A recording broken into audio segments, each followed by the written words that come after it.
بسم اللہ الرحمن الرحیم۔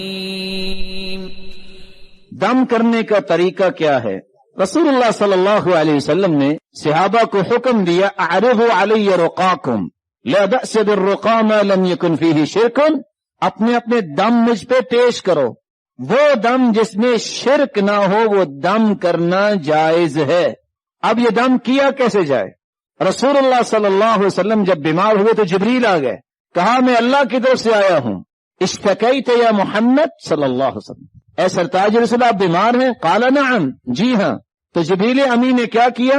بسم اللہ ارقیک من کل شیء یؤذیک من شر کل نفس او عین حاسد بسم اللہ ارقیک واللہ یشفیک، یہ پڑھ کے آپ کو دم کیا، پھونک ماری۔ اور عائشہ رضی اللہ تعالیٰ عنہ فرماتی ہیں کہ جب اللہ کے رسول بیمار ہو گئے تو پڑھتی تو میں تھی، آپ کے ہاتھوں پہ پھونک مار کے آپ کے ہاتھوں کو آپ کے جسم اتھر پہ میں پھیر دیتی تھی۔ اور صحیح الجامع کی روایت ہے، کان ینفس فی الرقیہ، رسول اللہ صلی اللہ علیہ وسلم جب دم کرتے تو پھر تھتکارا بھی کرتے تھے۔ تو رسول اللہ صلی اللہ علیہ وسلم نے طریقہ یہ بتایا ہے، ایک تو قرآن کی آیت سے دم ہو یا حدیث کے الفاظ سے دم ہو، کوئی اور کلام سے دم نہیں ہونا چاہیے۔ جس طرح کے صحابہ کرام نے سورۃ الفاتحہ 7 مرتبہ پڑھ کے دم کیا تو کیا نتیجہ نکلا؟ سورۃ الفاتحہ پڑھ کے دم کر دیا۔ کس شخص کو؟ جو وہاں قبیلے کا سردار تو اس کو بچھو نے ڈس لیا، مہمان نوازی تو انہوں نے کی نہیں۔ جب انہوں نے کہا کہ حل عندکم راقن، کو ہے دم کرنے والا؟ کہا آپ دم تو کریں گے پر ایسے نہیں کریں گے۔ اچھا کیسے کریں گے؟ کہا 40 بکریاں لیں گے۔